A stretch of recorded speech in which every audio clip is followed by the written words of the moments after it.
Gate 14 podcast. What a week. Not for the Blue Jays, maybe, but for the Gate 14 boys. Avery, what's up, brother? You are in London, Ontario. Beautiful London, Ontario, dare I say. Yeah, I don't know. Spending a weekday night in a London hotel isn't the best, but playoffs. You were swiping the apps, though. Let's Uh, make I you were mean, swiping the app, sending bat signals. I I mean, we know got what you were we doing. we got canceled tonight. Why wouldn't you do that?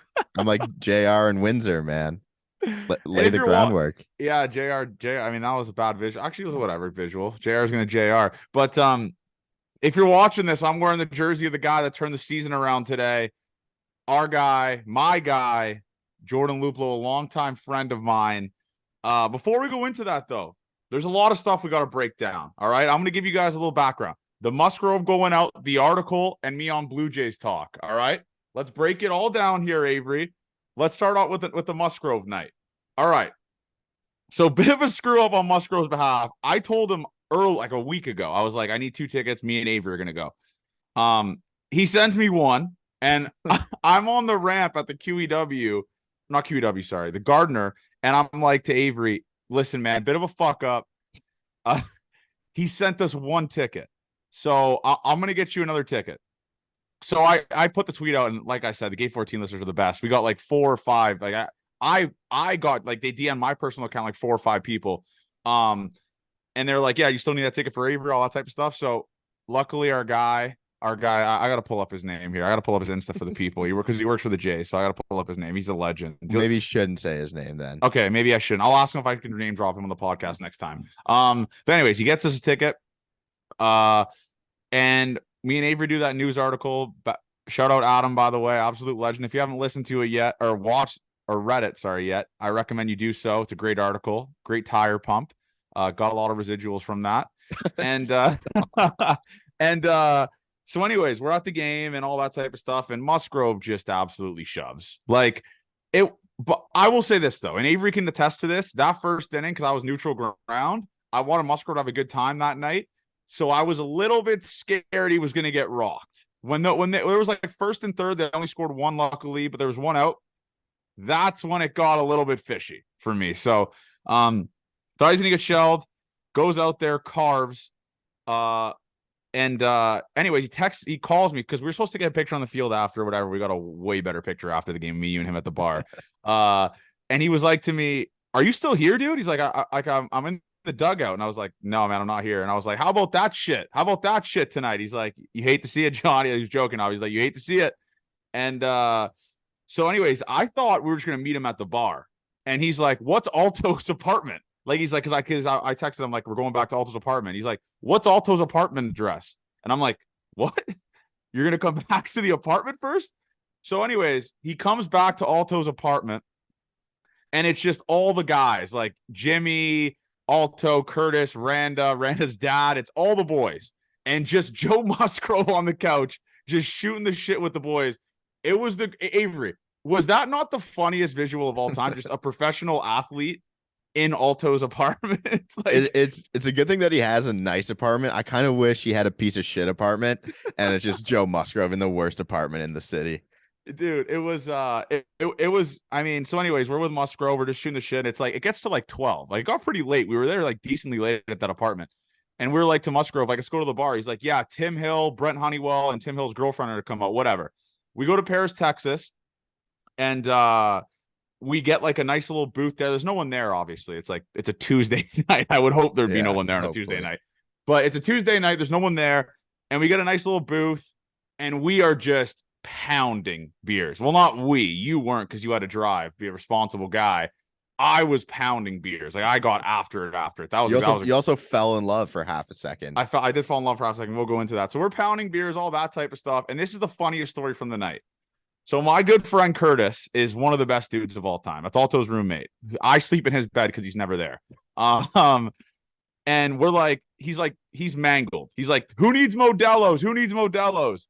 And we're counting. We're like, we need 12. And Curtis is like, all right, man, fuck it. So he comes back with one Modelo in his hand, and we're like, Curtis, dude, like, what the fuck? And then you just see this waitress running up behind him with just a tray with just 12 Modelo's pulling up to us and just handing them to everyone. He big league Musgrove. He paid for Musgrove's tab. I don't think those guys paid for anything. Well, no, Musgrove did buy me drinks earlier in the night. Like I had like 4 vodka Red Bulls and like 12. I had so many more. I haven't been that drunk in a very, very long time. I know I bought around for people too. So anyways, Luplo texts me and he's like, "Are you guys at Belfast?" We're like, no. I'm like, FaceTime us. I'm with Musgrove. He FaceTimes me and the first thing he says is, "See you soon, brother." I was like, "What?"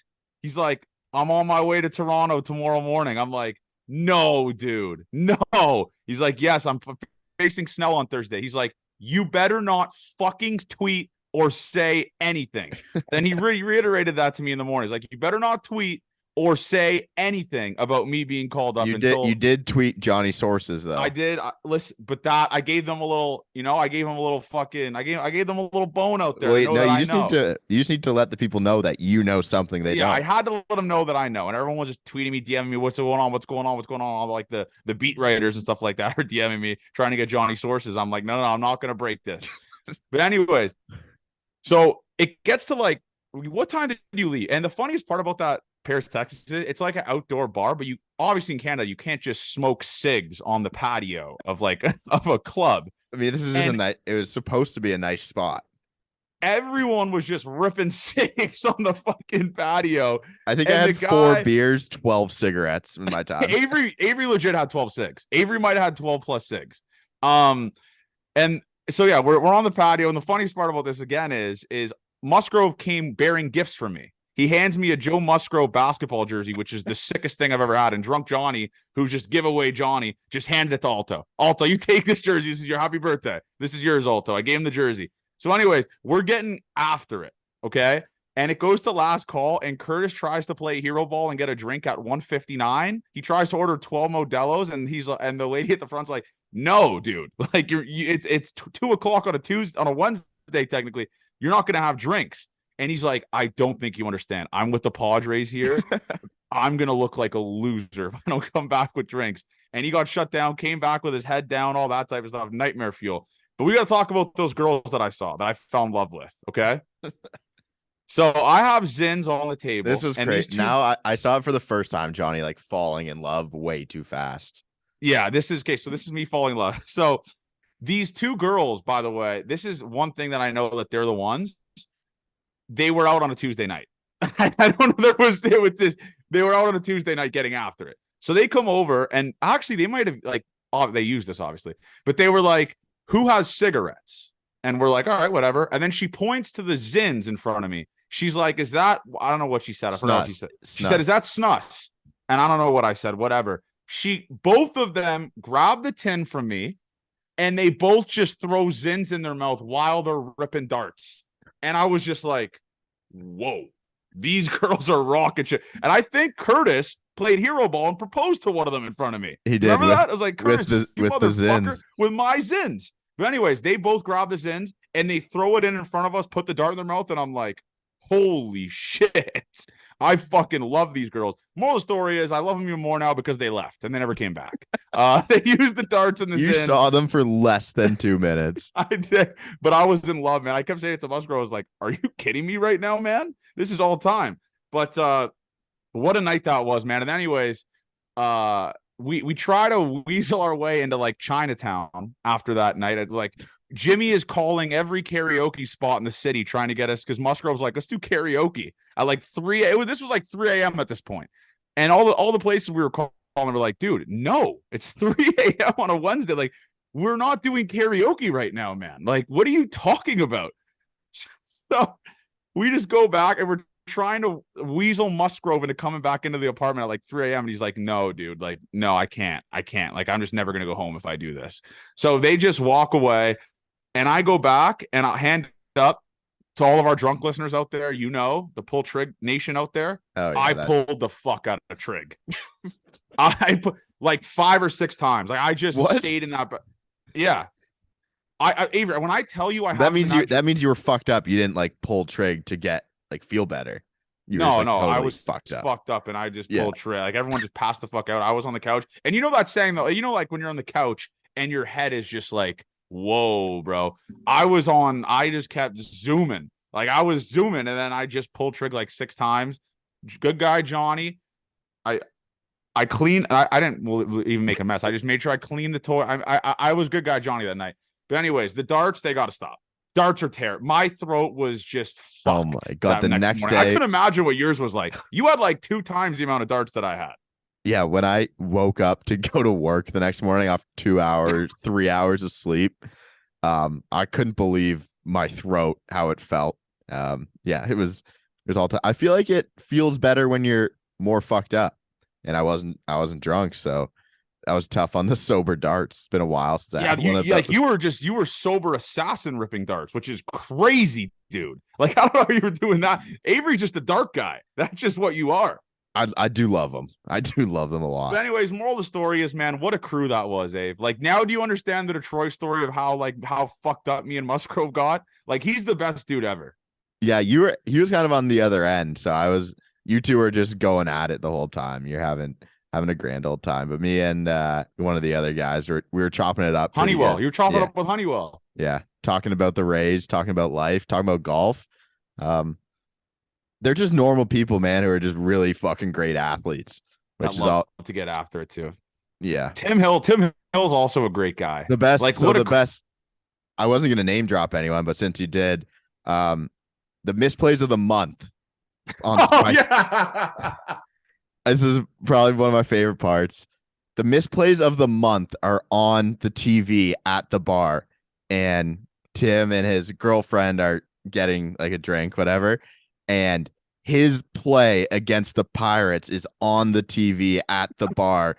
His play, he said he was fine with the play. It was in Pittsburgh, a chopper up the line, and he just threw it into right field. It wasn't even close. And all the other boys were making fun of him. And he's like, fuck, I didn't see it at all. And he was fine with it because it was an unearned run because he made 2 errors that inning, he said. He thought he was gonna be on there again. He's like, Musgrove was screaming. He's like, Tim, close your eyes.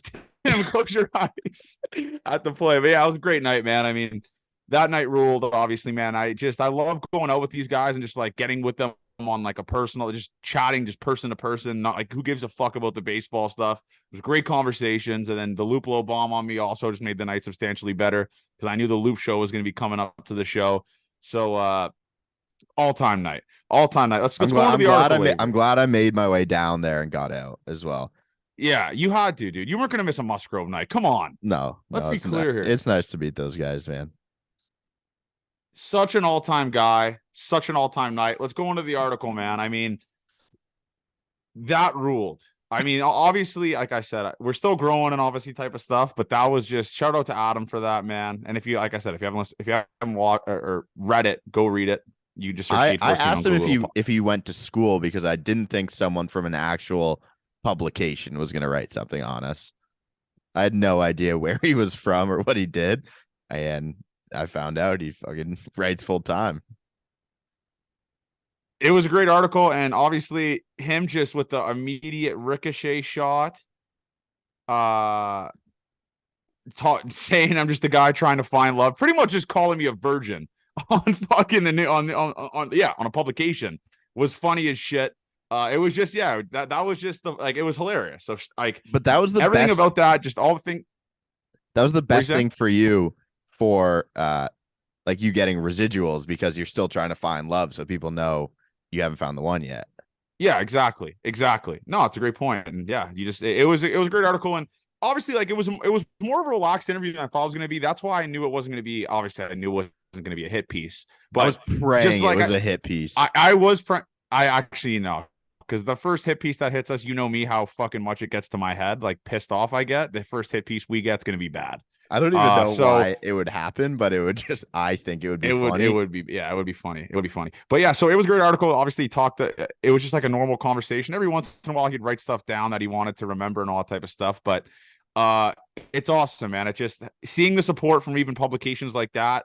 And I'm sure it did well. Obviously, I got tons of DMs about it, tons of texts, all that type of stuff. So Yeah, Gate 14 boys. You love to see it. So I was talking about this to you before the pod. Like, do you think JR is mad about that? Like I the don't think, lack of dude, I don't think he's read it. Like, I swear to God, I don't think he's read it. okay. I was gonna say maybe he has, but whatever. No, it's whatever's good for us is good for him at the end of the day. The publicity, all that type of stuff. What's good for us is good for him. Yeah. So whatever with that. But and then let's go into the Blue Jays talk, man. My guy Blake Murphy reached out to me. He's like, "Do you want to come on tomorrow?" And I just love when obviously it's not a buttoned up show, but it's a network, it's a corporation show. He first thing he says to me is don't swear, obviously. So I was like, Blake, I got you, man. I buttoned it up. I'll be honest with you, man. Like I wasn't nervous for the global news thing because it doesn't really involve baseball. Obviously, it's not like a thing that we're not competing with, but it's like not our space. I wasn't nervous for like CP24. I was kind of nervous for this. Like I was in my car, I pulled over, I was like, I had to take a couple deep breaths. Usually I don't have to do that. I'd take a couple deep breaths. And I was just like, all right, let's go. It's go time now. And obviously at the start, there was a little bit of verbal diarrhea from me. I was like just refusing to stop talking, I guess you could say. But as it kept going, it was it's Blake's the best, man. I don't know if you know him personally, Avery. Me and him chat a pretty decent amount, like we DM probably every day and just talk and stuff like that. And all-time guy. If you haven't listened to it, just go to the Blue Jays Talk podcast and you'll see us. Like I'm at like a 50-minute mark, I think. It was Johnny professional, to be honest with you, man. I was really like I was talking like I was just some sort of insider. It was way more professional. What was some of your best work for people who haven't listened to it? Some of my best work would probably be I dropped a couple like big words like implementing. No, yeah. I said I wanted Lane Thomas, Jack Flaherty. I also dropped the Jays have like one of the easiest schedules for a 2-week stretch facing all 400. Like this is how dumb I am. I am so scared to put my face behind a stat. 100%. So I'll just always say I saw it on Twitter. Like I'll just say I saw it on Twitter and and then I just to take away the blame from me. So so everyone's like, oh, maybe Johnny actually did see that on Twitter, and it's not real, by the way. It's just not real. But I did back myself up. I did say Luplo has over a 900 OPS against lefties in AAA, and that was backed up because he fact-checked me on it. So, I know it was a great interview. I mean, we pretty much chirped Kirk for like 5 minutes on it, and then he went 3 for 3 today. So the reverse jinx, undefeated per usual from Johnny G. Great interview, man. That's how you know, like Gate 14 and Sportsnet pod, even though they're a competitor of ours, like we could coexist, you know? You know what I'm saying, Avery? It's like having me on there is like kind of not like a bowing down to us, but it's just like we can be good for each other. You know what I mean? 100%. Yeah. Like you said, any publicity is good publicity. For sure. No, it was a great interview, and it was just like two guys. We were reliving our DMs. That's what that was. We were just reliving our DM conversation. How long were you on for? It was awesome. How long was I on for? 15 to 20 minutes. Originally, I was going to do it on the GO train, but I like skipped that train. I was like, I can't do this on there. It's so fucking loud on there. That would have been a catastrophic move by me. So I'm glad I didn't. I just did it in my car in the GO train station. And I will say this. GO trains are the worst thing on the fucking planet. Like you're literally. I would rather sit in traffic for 2.5 hours from Guelph to Toronto than be on a GO train. The GO train is fucking terrible, Avery. It is terrible. It's clustered. There's people that smell terrible on it that have no care in the world. Let me tell you this funny story from today's GO train. I am sitting beside this little rat, this fucking kid. He's not a kid. He's probably in his 20s. And he's like, starts asking me all these questions. He's like, what's Gate 14? Oh, that's a tattoo. And then I'm just giving him one-word answers. I'm like, yes, no, yes, no, yes, no, whatever. We don't talk for like 5 minutes. He looks over to me and he's like, hey, man, like, how do you pull? Like, how do you pull girls? No. And I'm like, I can't tell you. I swear to God. I was like, I can't tell you, dude. Like, what? Like, you're asking me? He's like, yeah, you got a successful podcast. Like, I'm sure you know how to do it. Just teach me, bro. Teach me, bro. I was like, no. 2 minutes later, we don't talk. We don't talk again. He says, hey, man, if you get any Jays tickets, just let me know. Like, who the fuck I don't even have your name. I have no idea who you are. How am I getting in contact with you if I got a fucking Jays ticket? And this is the most wild move he pulled. This girl is in front of She's like a foreign exchange student, right? He's Oh, like, this should be first thing he good. says to her is, first thing he says to her is, "Do you speak English?" I'm like, dude, what are you saying? And then she's drinking a Monster, and this is the wildest thing, the wildest creature move I've ever heard. He looks at her and says, "Can I waterfall that?" Who is And this she's kid? like, and she's with her friends, and like they speak better English she does, and she's looking at them. She's like, "What does waterfall mean?" He's like, "Oh, can I have a sip of it?" And she just looks at him, and she's like, "No." Like, what the fuck? So I just stand up and I walk over and I just sit on the stairs. I'm like, I'm not doing this. Whoever wants my seat can have my seat. Moral of the story is the GO train is a fucking nightmare. I hate it. I hate it so much. Why It's didn't you just terrible. drive? Because it was through rush hour. Like I would have go. I'm not backing up my comments. I haven't been on the GO train in such a long time, so I can back this up. I didn't want to drive to Toronto and then drive back at 4 o'clock in literally the middle of rush hour traffic and a Jays game. And like, I just couldn't do it. So I tried to play a smart guy move. Did not work, obviously. And I had to deal with people talking politics behind me, a kid asking for a Monster Energy drink, free tickets to Jays games, all that type of shit. All that type of shit. So anyway, let's go into the series. Let's go into the series, man. I'm not that mad with the series, Avery. Is that crazy to say? I mean, obviously, like today's game made it look a lot cooler. You beat Blake Snell, the best lefty in the National League, Cy Young favorite in the National League. I'm not that mad with the series, Avery. What about you? I mean, 4-2 homestand against like you like looking at this 4-2 homestand. You faced Gallen, Blake Snell, Joe Musgrove, Yu Darvish. All like you faced a ton of dogs and you went 4-2. I'll take it. I'll take it. Uh yeah, the result is definitely fine. But how it got there when they didn't score runs for 35 innings in the middle of it is more cause for concern. If you when you look at the end of the season, you'll see a 1-2 series against the Padres and not be that mad. I kind of agree with that. But again, it's like a Manoah shitty start mixed in there. Tough game yesterday from the offense, and then just masterclass pitching again. It's kind of how the season's all gone, right? So let's talk about Manoah. I guess we should probably go into this Manoah charade we have going on here. He's just not good. Like I know I'm gonna get it from all the people on Twitter. Blah blah blah. The Juan Soto should have struck out. Wham wham wham. Whatever. Bitch on the baby. I don't know what the fuck this guy is. He can't locate pitches. He can't like. I know Ross Atkins said it was a little blimp or blump, whatever the fuck the word is in his progress. But Avery, this guy, I mean, this guy's he has no control. He was at 100 pitches in like 3 innings, dude. Yeah, 5 walks to no strikeouts doesn't tell me anything's changed. Right? 5 walks is crazy, man. Sure, With no strikeouts. Yeah, sure, he got squeezed a little bit. He had a really tough time getting whiffs, which shows the stuff probably wasn't there. And again, we talked to Musgrove and he said, like, you have to be in better shape this year. He said you get the ball back, you toe the rubber, you fucking kick around in the dirt, you look up and there's 7 seconds left and you have to pitch. Like, it's just not the same thing. So I forgot Musgrove said that. Yeah, he did say that. Because we asked him, we're like, dude, what's wrong with Manoah? And yeah, he just pretty much just said, it's like the pitch clock is the hardest thing to adjust to, especially for even a guy like Musgrove who's in great shape. He said, it's like, dude, it's tiring.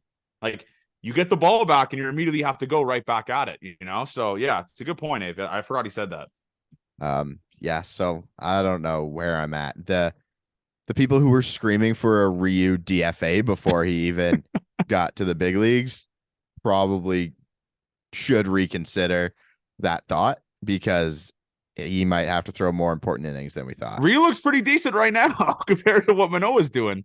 I'll tell you that for free. I mean, I don't know, man. It's like, I want Manoah to be good, obviously. It's dumb for me to just harp on him, but man, when you've only had like one good start in the big leagues in the last, 3 or 4 months, maybe 3 months, like his last good one was against the Yankees, I think, or maybe a little bit after that. But that was pretty early too. Yeah, that was really early. It's like, I don't know where I don't know where I can stand with you. It's terrible. It's bad. And I cannot wait for you to get back up here, because Ryu will take the weight off of Manoah's shoulders, man. I skipping a Manoah start and putting Ryu in there. I don't know how they're going to do it, or maybe go with a 6-man rotation. I don't know, but Ryu could be a massive, massive factor of this team if he could even give you 5 innings of 2 or 3 runs, Avery. That's, I mean, we're not asking for the world. We're not asking him to be fucking Cy Young, right?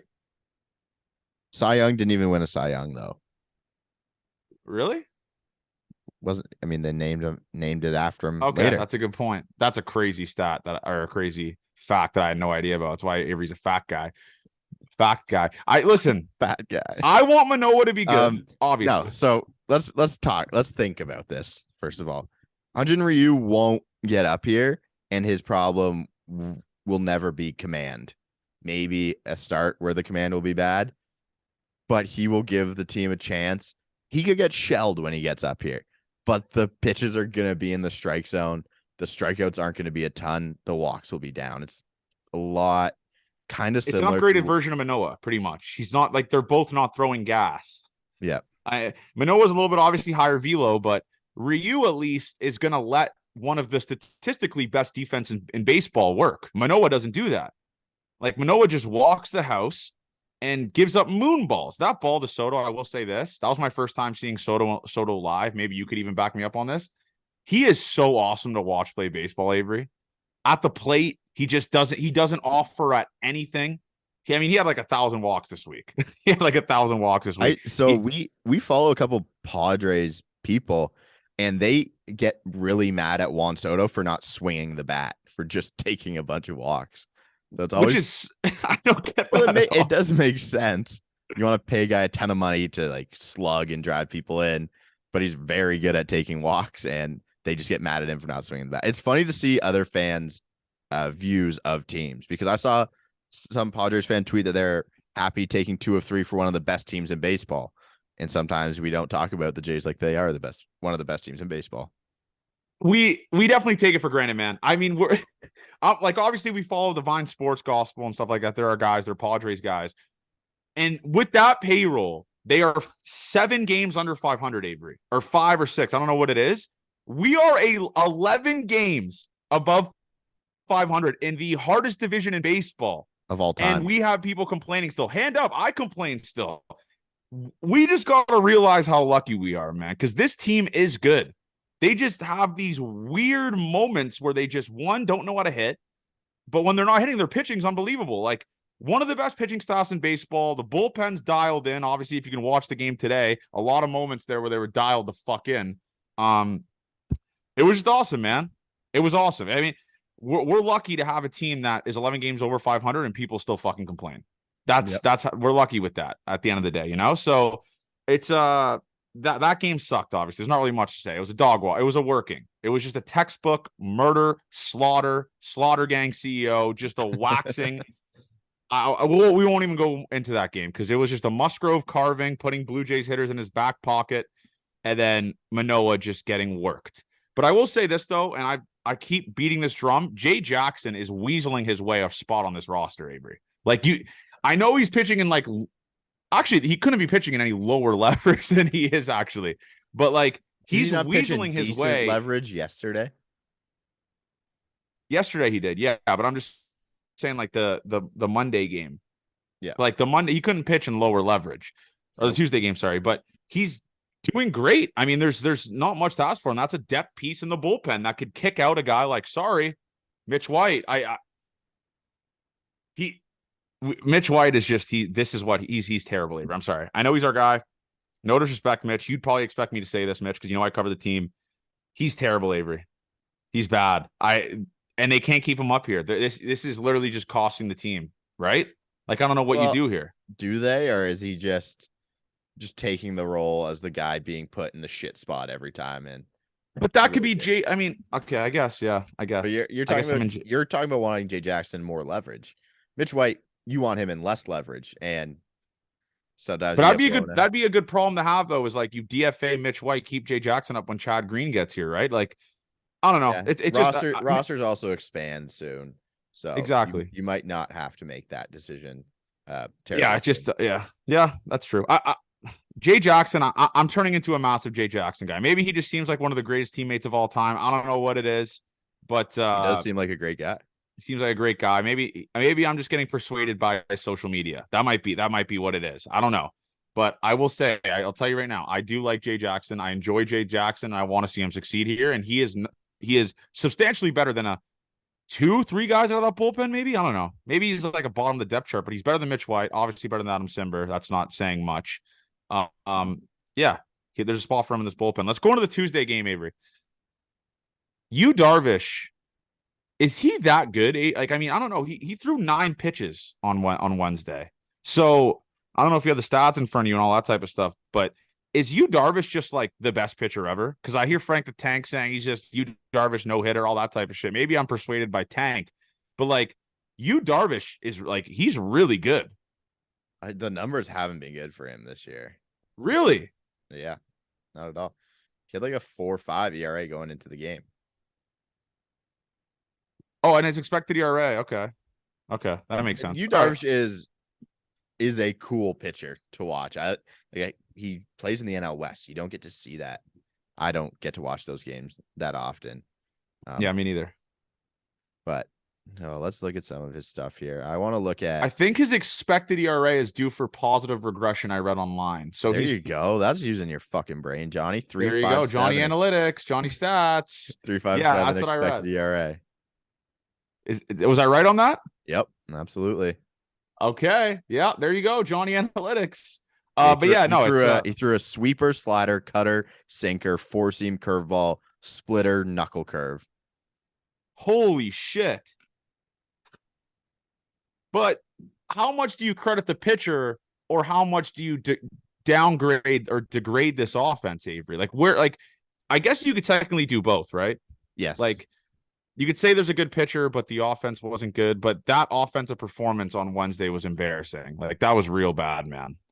All around it. It wasn't great. Okay, let's have a conversation here that we have to have, that Blue Jays Twitter's having here. What's the deal with Dalton Varsho, man? Luplo has one less hit in one game than Varsho has in his last 7. Luplo's 2 for 3 in his last 1. Varsho is 3 for 17 in his last 7. And listen, I know it is different defensive metrics, all that type of stuff. This guy right now, I know he's going to pick it up. And Avery tweeted that video, by the way. That was great propaganda of him hitting a home run off Duval or the fuck his name is on the Giants. I know he will at some point figure this out and go on a Linsanity run. Okay. Right now, his at-bats are catastrophic to watch, Avery. Catastrophic to fucking watch. I can't do it. Like, what do you think happened to this guy? Do you think they changed the swing? Like, I don't know what it is. His approach, Guillermo got into his head. Like, what's going on? Must be. He sucks against four-seam fastballs. He always has. He hit 2. And is that all they're throwing in this year? Yeah, by far the 36.4% of the time he's getting a four-seam fastball. Okay, so they're adjusting. Yeah. They're reading Fangraphs like us. He has a 208 batting average against four-seamers and a 184 expected batting average against four-seamers. He's a random good cutter hitter. I don't know how. He hit 429 against cutters last year. So he would rake off Mariano Rivera. I think that's what we can start saying. Like if we should start saying like Mariano's lucky he's not in the league when Dalton Varsho is fucking roaming patrolling the outfield, because he would murder that fraud. Okay, so let's look at similar batted ball profile. This is gonna be mean. But okay, just warning everyone, this is gonna be mean. Let's hear it. What's a similar batter profile? 2020 Jacob Stallings, 2022 Tyrone Taylor, 2021 Cole Calhoun. That's bad. That's really fucking bad. Yeah, Jacob Cole Calhoun sucks.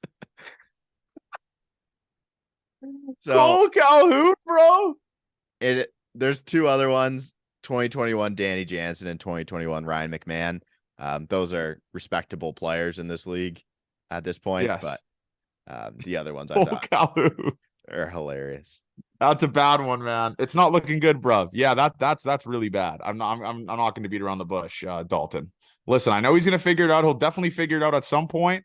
Until then, Can He's you not guess being the the two pitches he can hit well this year? It makes no sense to me. cutter and what else? No, not he doesn't hit cutters well this year. He's hitting 160 against them. Last year he hit 429. It's the Guillermo effect, man. Is that what the streets are saying? He's hitting 276 against curveballs. And he hits 429 against splitters. Everything else has So if negative he run faced value. Swanee, he would rake. Yeah, He needs to face Swanee. He needs to get a live BP against Swanee. That's what he needs. That would change everything. Yeah, it's bad. It's bad. All right. Dalton Varsho, I hope he figures it out. Because obviously he's so good defensively where it makes a substantial difference in this lineup. But until then, I'm telling you, he's not beating the allegations, bro. And I will not say the Jays lost the trade, by the way. I will never say that. I don't give a fuck about Gabriel Moreno. I don't give a shit about Lourdes. Right now, obviously, when he was here, he was awesome. I still think Lourdes is an awesome guy, obviously. But I don't care, all right? Just so save it with this stupid-ass Jays lost the trade, Shatkins this, Shatkins that. Shut the fuck up, all right? But just a terrible offensive game, man. Just a ton of swing and misses.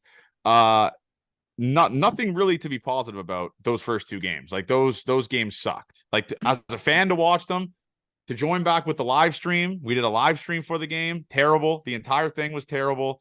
And of course, tons of people went back to watch it to see me in misery. Obviously, that's just I have something to admit about. So I didn't get on the stream. I was the most tired person in the whole fucking world. I got a haircut that night. That was after the night we went out. This is funny. I get in the chair and I just fall asleep for the whole haircut. How do you do that? How do you fall asleep while someone has a knife pretty much to your head? How do you do that, man? I had 2 to 3 hours of sleep the night before. And I just darts. finally. And you had the adrenaline from the darts? Yep. And I just finally sat in the chair. I got to relax a little bit and I fell asleep for my whole haircut. Woke up. He's like, "Oh, you seems like you were tired." I was like, "Yeah, I guess." Because you're a snorer though. So what did the guys say to you? I don't know if I was snoring sitting up. I promise you probably were. I like that. Falling asleep during a haircut is like serial killer shit. It really is. But if there's so yeah, you didn't want to join the live stream because you were tired. That's fine. I guess I'll it was my brother's birthday. Okay, happy birthday, Evan. Yeah, but dude, that's fucking hilarious. Fall asleep during the fucking live stream. But anyways, let's go into today's game, man. The Looplow game heard around the world. By the way, this episode name will be called the Loop Show. Let's be clear with that. 100%. It's called the Loop Show, or Loop Show saves the season. I don't know, whatever you want to pick. I think we did a saves the season recently. Okay, I just do Loop Show. You did tweet about that recently. The hardest thing we do is coming up with a name. The Loop Show is just the easiest name ever, though. Right now, I mean, that guy had a first one we've had before the episode started. Exactly. But let's go into today's game. So obviously, man, Chris Bassett versus Blake Snell. The bookmakers had it as a mismatch. Obviously, they had Blake Snell as NL Cy Young frontrunner against Chris Bassett, and Blake Snell looked terrible. Avery, he had 7 walks and one run. I saw this from Josh Goldberg. Sorry. Blake Snell had a 2.40 whip this game and a 1.8 ERA. Now, listen, I'm not a math guy. I know you're not a math guy for sure. No. Dumber than I am. That doesn't make sense. That just simply doesn't fucking add up. How that's possible, Avery. It quite literally adds up the easiest you could ever add it. He led a lot of people on base and they didn't score. Okay, but what I'm saying is from an expected stats standpoint, which I'm a big guy of now. I'm a proponent of it. Expected stats guy. The Jays should have scored 1 million. Let's break this game down all the way from the fucking start. All right. Whit Merrifield tries to play hero ball. He's on second. He just stole second. Read a great pitch from Blake Snell in the dirt. Tries to steal third, plays hero ball, gets thrown out. Whatever. Next hitter, single. Of course. Of fucking course. That's what happened. He somehow gets to second. It goes, or Espinal gets to second, and it goes Espinal at second, Kirky at first. The Loop show up. And let me tell you this, guys. I get nervous watching Jays games. When it's my friend and me knowing Blue Jays Twitter, how they work, I'm not a religious guy. I was praying to the man upstairs that Luplo came through. He gets deep into the count. He's fouling balls off. He's spitting on these Blake Snell breaking pitches like the dog that he is. What does Blake Snell give him? A little 3-2 hanger. Luplow smashes it up the middle. Espinal scores. Kirk goes first to third, and I go bananas. That video went nuts on the internet. That video went nuts. I rarely get chills at sporting events. That gave you chills. I texted that to Lupo. I was like, dude, like this sounds cheesy as fuck. I got chills when you did that. That's awesome. Like because the Jays didn't score a run for like 1,000 innings before that. They scored one. They didn't score a run for 17 innings before that, or whatever it was, like 19 innings before that.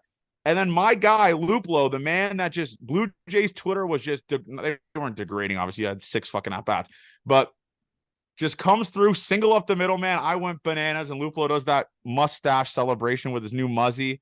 What a fucking and that ended up being the winning run.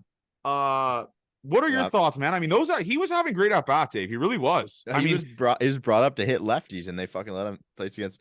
Think about the lefties he's faced this year, though, like Blake Snell, Shane McClanahan. I was just hoping that he didn't get I guess Patrick Sandoval as well, right? Yeah. I was just hoping that he had some good at bats. Give him a chance against the lefties, as he should. Anyone who can look at stats knows that he hits lefties really well. So no, that was awesome. I didn't get chills. I was very happy for him, though. Yeah, well, you weren't grinding Call of Duty every single night with him for fucking 2 years during COVID and everything, man. That's my guy. So it was just it's rare that I have a cool moment like that where a guy that I'm like really, really close with plays for the hometown team. Wait till he hits a tank in a big spot. I don't know if I'll be able to contain myself. I really don't. But Lupo texted me. He's like, man, I haven't felt that good at the plate in a really long time. Like I was seeing Snell really well. Snell didn't want to throw any pitches. He's like, look back at my first at bat. I didn't get any strikes. None of the pitches that Snell threw him were in the strike zone. Like he fouled off a couple like bad ones, and then he just obviously got the single on the ball, like down and inside, and like not in the zone, and he gets a single up the middle. So he was like, man, I haven't felt that good in a while. It's good to be back up. He's like, he told me, he's like 43,000 people on a Thursday during the day. He's like, are you kidding me, bro? I'm like, yeah, man, this is insane. I was like, wait till you see Seattle. He's like, I'm pumped. I'm glad he's up here, man. Do you think this earned him a decent amount of time left here? Like, where are we at here, Avery? Like, you think this earned him a decent amount of time? Yeah, I don't think Ernie Clement or Nathan Lucas are putting up those numbers in AAA. They might have. I might talk out of my ass, but I think I could say that pretty confidently that they don't have 900 OPSs and a ton of plate appearances against lefties. And they also aren't having at bats like that against Blake Snell, right? Like against really good lefties. I know the Jays, I looked at the schedule. The Jays don't play a lefty for a while now, obviously. So it's going to be, Lupo's going to have to maybe start pinch hitting. He'll probably pinch hit a late spot, though, against lefty, obviously, like in the Seattle series or anything along those lines. But great at bats, second at bat. He walks on like 7 pitch at bat, I think it was. It was like a 3-2 count again. He spits on that and walks. And then he faces Cosgrove out of the bullpen, who Cosgrove is pretty good. I mean, his ERA is 1.4 coming into today. Another single for the Loop Show that I've had to make a video for as well. Kirky home run, Avery. Kirky home run, man. I honestly I don't remember how that felt like. The last one he hit was in May. That's crazy. Those fucking rule. Kirky home runs rule. Just the way he runs around the bases. It's like he's the best. He's the best, man. And him and Luplo hitting back to back is just Mona Lisa type shit. Fires me up. It is nice to use the Thick Jesus meme. Like that hadn't hit our socials in a long time. Oh yeah, people probably like a lot of our new followers probably like, what the fuck is this? Like I've never seen this before. Still the best shirt we've ever done. Easily. Not even close. Like there was 3 or 4 kids at the game today that took pictures of me wearing that shirt. I was like, this is a classic. You got an instant classic. Maybe we got to bring them back. I don't know. Maybe we'll bring them back sometime. But yeah, Thick Jesus. And then that Vladdy home run, Avery. I had a perfect point of view for that because the seats that Luplo gave me were like 24 rows to like behind the plate, kind of like angled with the foul line. Yep. His home runs get out so fast. It is fucking ridiculous. Yeah. Like that ball was on a line. Just right to it was insane. Honestly, man, Vladdy forever. Seriously. He's 2 home runs, 18 more home runs for the rest of the year. And we're laughing. Yeah. We're almost there. We're almost there, Vladdy. But it does. he's starting to get that power stroke back. He really is. That's 5 home runs in his last, I think, 12 home games, Avery. Okay. Pretty Yeah, good. he's starting to figuring out. He really is, because he had 0 until then. So People forget that. Yeah, people really do forget that when they're talking shit about Vladdy. So awesome. Chris Bassett is just he's wild. That appearance today. By the way, John Schneider coming to the mound. And I Chris was about Bassett to say that. I didn't love him going out for that one, but he seemed pretty like pissed off is definitely the wrong word to say, but frustrated. It's like obviously he wants to stay in the game. You're not gonna take him out. Yeah, those are his runners. That's like what I like about Chris Bassett is probably he's like, I'm not letting, if someone's gonna let in my runners, it's gonna be me. Right? You know what I'm saying, Avery? Like that's the kind of mindset that he has where he's like, I want to fucking attack these guys. And that start today from Seabass, man. I mean, the Jays needed that so bad because you knew this offense wasn't going to do fuck all till it was stat padding time. In the 8th and 9th, in the 7th and 8th inning, they didn't do shit until then. It was just a Loopshow show, fucking 1-0. Yep. Swanee going no outs, first and second, and he loves that shit. He really does. He's got that Romano bug. His outing doesn't start till someone's in scoring position. Yeah, I feel like he's got the Romano bug, bro. That's what he does. It's just that something. Double play fed families. It was awesome. That's double play. Chappie. Oh my god, right across the diamond. That's what the fuck I'm talking about, dude. That's what the fuck I'm talking about. It was still talking about the games. It was ugly for 7 innings of today's game. Oh, terrible. Found a way, at least. Terrible. Tons of moments where the Jays had first and second, no out, didn't score, strikeout, ground out, or double play ball, or whatever the fuck they do with base loader. They always find new ways to just lose. Vladdy getting picked off in the first inning on like one of the worst pickoff moves I've ever seen. Classic. This game could have been bad, but Chris, like, that's why you have a good pitching staff. That's why you have a good bullpen. They keep it in between the lines. That's what the bullpen and the pitching staff did today. When things weren't going well, and now you can tack on those insurance runs. Jordy came in a little bit later. I mean, whatever. They're up 4-0, and he came in. I'll take it, I guess. But it's nice to see him in a game. You needed that. Yeah, it is nice to see him back for sure. But it was. Listen, I'm not really that mad. You're gonna lose series, Avery. Like, you're gonna lose series, right? As long as you could just somehow just leave it on a positive note on a travel day like they did today. No runs from the staff. Happy flight. I don't know about happy flight. Actually, it would be happy flight. 4-2 homestand would be a happy flight, right, Ave? Anytime you get on the plane after a win, I think it's happy flight. Yeah. So, anyways, awesome. I'll take that homestand 10 times out of 10 against 2. I said the Padres are poverty. They're not. I mean, they kind of are poverty in terms of like how bad the bottom of their lineup is. But yeah, great homestand in retrospect. You swept the Diamondbacks, obviously lose series to the Padres, and now they're going to Seattle. We have to talk about Rogers Center West. Yeah, how stupid was Paul Sewald for that? He's a fucking loser. I don't know why I hate that motherfucker. It's because he did the sweep thing last year. Oh yes. That's why I hate him. That's a good point, Avery. That's a great point on why I hate fucking Sewald. But no, them crying about like when the Jays, all this Jays gear, when. Do you realize that the entire stadium is Jays fans when the Jays come down there? Like, they're trying to cater, and if anything, this helps you fucking idiot, because it makes your team be able to afford more players because you're making money off of the Jays fans coming down there. Yeah. It's not like Ross Atkins and Mark Shapiro brought all that team gear to the Seattle store and said, can you sell this for us and we get all the profit? That's not what happened. They're just being good businessmen there in Seattle. You're welcome. You're welcome for fucking selling gear, for putting money in your Jerry Dipito, or whatever the hell his name is, his pocket. You're welcome, Seattle. But yeah. Let's go into this. Actually, let's go listener questions first, then we'll go into the series. What's listener questions? Did we get any? Yeah, we got some. Is there a chance we could ever see Swanee versus Johnny live at bats? I think in the offseason we can get that possible. We can make that possible. When he's throwing, I would love to see it when he's doing lives. I'm gonna clip this and send it to him. I think I think I compete. If he's telling me the pitches he's throwing, I think I compete against Swanee. I think I do. 2-pitch guy, right? You just got to take 2-pitch guy. If Swanee tells me the pitches, I think I'll go 1 for 40 off him. But it'll be like 110-mile-an-hour linea, like the 20th at bat. Once I start getting comfortable with Swanee, that's what it'll be. I would love to do it. And honestly, it'd be a good teaching point video for the listeners out there to see how actually good major league pitchers are. Because we obviously don't get to see it. We don't see pros versus Joes type shit. Putting me in the batter's box against Eric Swanson would really put in perspective how good these dudes are. Because I'm telling you, he would, if he wasn't telling me what pitches, I even think if he told me pitches, he'd probably card me. But he'd fold me like a cheap 10. Let's be clear. He'd fold me like a cheap 10. He would. Shit. Okay, who's on your Blue Jays Mount Rushmore? See, my Mount Rushmore is a little bit different. Okay, I guess I'll do a serious one because Serious Johnny was unlocked today. We'll go back to back. We'll do 2 guys each because Mount Rushmore's 4. Yeah. I'm going to start it off with Carlos Delgado. Yep. Doc. Okay. Vernon Wells. And then Jose Bautista. I'm not going to put guys who I haven't seen play.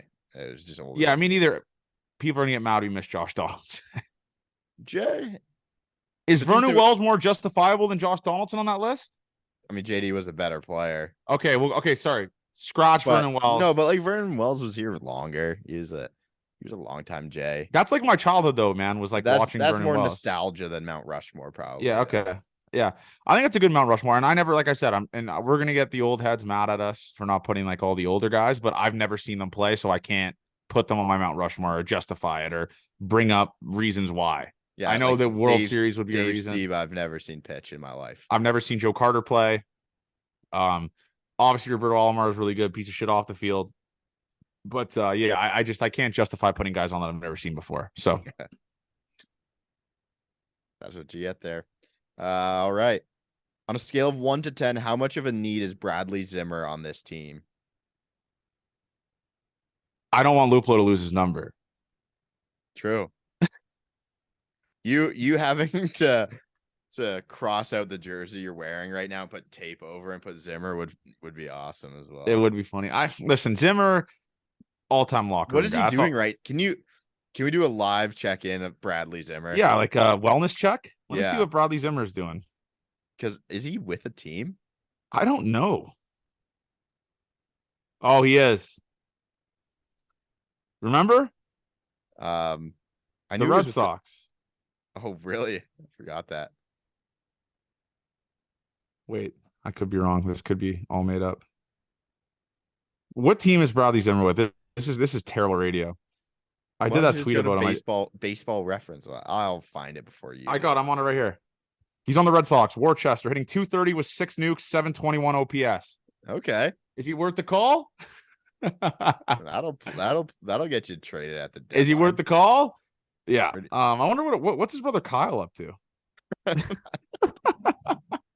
That would be awesome. Get the brothers. Get Kyle on. Listen, Bradley Zimmer's that guy. It's just so funny that tons of our listeners have his jerseys still and stuff like that. Oh, the best one is the Bradley Zimmer. He gets the special jersey and he sees it's a Zimmer jersey. One of my favorite videos ever sent in. Oh yeah, that video fucking rules. I kind of want to repost it. It was so good. I need to go. Yeah, it's such a good video. It really is such a good video. Yeah. What else? What else do we got here? Bradley Zimmer, man. Shout out the GOAT, man. Which player on the team is least likely to be placed on the paternity list? Trent Thornton. Yeah. I know some stories about him that I just cannot disclose, obviously. But yeah, I'll just go with Trent Thornton. All right. Someone wants to know how you got all the MLB players on your other podcast. A lot of it was playing Fortnite and Call of Duty with them, and a lot of it was getting close with them and then saying like, hey, I know you're boys with that. That's how I got Musgrove. I'm boys with Luplo, obviously really good friends. And I said, I know you're best friends with like Musgrove. Is your chance like he can come on the pod maybe and stuff like that? And he's like, yeah, dude, 100% I'll come on the pod. And then I became good friends with Musgrove. So it's just like it's like a snowball effect of all that, like just networking, connections, and just asking guys if other guys they know could come on the podcast. Pretty much, like that's pretty much what it's been. Oh yeah. Okay. Do we want the Jays to get a rental outfielder at the deadline, like Tommy Pham, or a guy with control? Like Tommy Pham's hurt. I'm just reading the question. So okay. Way to body bag him. The only one The only one that Obviously, moves you'd want guys with control over guys who are yeah, regulars. and also the one guy that really does it for me would probably be Lane Thomas. I mentioned that on Blue Jays Talk today. Lane Thomas would rule. That would rule. Bring him home, or Tyler O'Neill, bring him home too. Yeah, Different. Tyler O'Neill, Canadian kid. Yep. When's the next Kikuchi corner? I'm hoping next homestand. I'm hoping the next homestand. Obviously, that would be fucking awesome. We're gonna have to orchestrate it the podcast before. It's just with this pitching rotation and how like impossible it is to know when someone's gonna pitch, especially with the Gossman stuff and how bad Manoah's been and Ryu coming back. It's hard to orchestrate something as big as this when you don't know, right? So Yep. it'll have to be orchestrated. I'm hoping 2 series before. Like for example, like we'd announce it for next week. Obviously, if you like can say Kikuchi's pitching Friday this week, he'll go Wednesday next week, you know? I'm hoping it'll be the Orioles series, just so everyone's aware. When the Orioles come to town, I'm hoping it's the Orioles series. I hope he's pitching then. I think he would be on the if he's pitching Friday, then he'll go Wednesday, then he'll probably be the Monday. So I'm hoping it'd be the Monday. I'm hoping for it to be the Monday. We're gonna plan for that or try to figure our way around that. That'll be the next Coochie corner. Okay, and then Judah wants to know the next Johnny versus Avery. I'm this month, or we did one for July, right, Avery? I have no idea when we did that. I forget. No, No, we didn't. No, we didn't do one for July. I think we got to put a poll out there and have people pick the sport. Okay. So they can have the. I'll put the poll up tomorrow. People can pick the sport and all that type of stuff. Because obviously, I want it to be something that people are intrigued in. The basketball one was fucking hilarious. We shouldn't have picked something so good the first one because that video went nuts.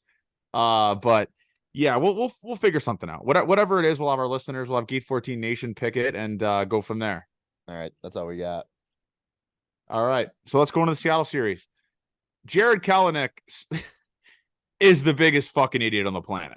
The best season of his life after being a disappointment for multiple years, ruined by anger. And he issues. kicks a fucking what? By the way, what cooler was this dude kicking? Was this dude kicking like those like the coolers that they throw in the back of a Ford that is just all like metal? What cooler was this dude kicking? Yeah. One of the most insane things I've ever seen. I thought it was a troll account that tweeted it, to be honest with you. And I really did. Seeing him cry today. That's, like, what are you crying for, man? You fucked up. All right. I guess he's probably crying because he fucked up. As a guy that has bounced back from an injury that wasn't on the field, I get it. I really get injury off the field. Or no, sorry. When I in and out, when I snapped my ankle running in and out. As a guy who gets it, I get it, Jared, but I didn't cry. I fucking played 2 innings and then told my coach, "Oh shit, my ankle's the size of is the size of my it's just like the size of my fucking thigh right now." So I'm not going to be able to play. I went 0 for 1 and then I immediately took myself out of the game. Player coach. Yep. Wasn't great. I get it. But Gossman will be back, Avery. Back on Saturday, obviously extra rest. Kikuchi tomorrow. By the way, Friday beers being at 10:10. I know you won't be there tomorrow. Is my personal hell. I mean, that is. We did a Friday beers for the Angels series and we were up to like 2, I think. So yeah, that was late. Me doing a solo Friday beers at 10 o'clock, not ideal. I might be able to be around for it, maybe. Well, you'll be there for the back half of it. Probably. The Argos game's at 7, right? I might not be at the Argos game because of us playing tomorrow. Oh, okay. All right. Yeah, we'll figure something out. So the pitching matchups, let me read it out here. We're missing 2 of the best guys. We're missing Castillo. We're missing what's the other guy? Kirby. Kirby. Yep. Yeah. We got Kikuchi versus Miller, Gossman versus Gilbert, Manoah versus Wu. Tough series, but the Mariners are mid. They suck, Avery. They're terrible. Like, honestly, the Jays stink in Seattle. I'm pretty sure, though. Yeah, I don't think they're good in Seattle. I think they got swept there last year. Obviously, when the Seawall did the sweep thing. And Kirk Memes will be at the game. He was there when they got swept as well last year. Kirk Memes saw 0 wins last year. I'm pretty sure. Yeah, because he was in Toronto and saw no wins for that also. I know I say this probably every time. I want to say Jays win the series 2-1. I'll go 2-1. It's a cop out. I'll go 2-1 as well, though. I don't think the Manoah start goes well. You really? Against that bad offense? Like, that offense is terrible, man. They're major league hitters still, and if you can't throw the strikes, think any team should be able to watch. Galaxy brain move, putting Kikuchi and then Gossman and then Manoah. Give the bullpen a little rest, you know? Galaxy brain move by our king, John Schneider. Or Pete Walker, I guess, technically. By the way, shout out Pete Walker getting tossed. That was awesome. That was awesome. I don't know. It was a weird ejection. Don't understand it that well, but getting tossed when you're not looking at the umpire, I need that. We need that. Well, you know, he was talking the most shit too. Yeah, you know, he was saying some out of pocket shit, some fucking terrible shit. But yeah, I'm gonna say Jays won the series 2-1. And honestly, all of our Game 14 listeners down there, man, I got a lot of DMs. Are you guys going to the game? All that type of stuff. We're gonna go to Cincinnati, man. If it's a place that me and Avery can drive to, we'll be there. Yeah. All right. Yeah, that's my mindset. We're not making plane. I can't. I like LA. Can't do it. It's like I can't. I don't want to. I like being in the comfort of my own car or your own car. You know, I like having that there. So we won't be there. I hope Vladdy launches this weekend too. I hope he pulls something. Hopefully, no more opposite field shit. But anyways, man, if you're a Gate 14 listener and you're there, send us pictures. You rocking Gate 14 stuff at the game. We'll repost your stuff. The support's been crazy, man. This week especially. Love you guys, man. And I just want to finish this off with this. So my best friend Keanu, I didn't want to talk about this on the podcast Sunday because I don't know if he wanted this to be public knowledge, but I lost his brother, Chaden. One of the nicest kids I remember in my life, man. 20 years old, man. 20 years old, he lost his brother cliff jumping. Terrible, terrible story. I'm really close to that family, obviously, and I tweeted the link, and Keanu texted me, and he was like, man, I can't believe the amount of Canadian download or Canadian donations that we have from all your followers and everyone like that. So just want to say thank you to everyone that did that. And obviously hug your loved ones, man. I mean, 20 years old, bro. 20 years old, and his mother, Mo, is bearing her child, the age of 20 years old. So thanks for everyone that donated. Keanu, all of Gate 14 Nations with you and the Van Kuren family, man. We love you, brother. Praying for your family, and that's it, man. Gate 14 forever. Love you guys, and let's enjoy the Loop Show this weekend.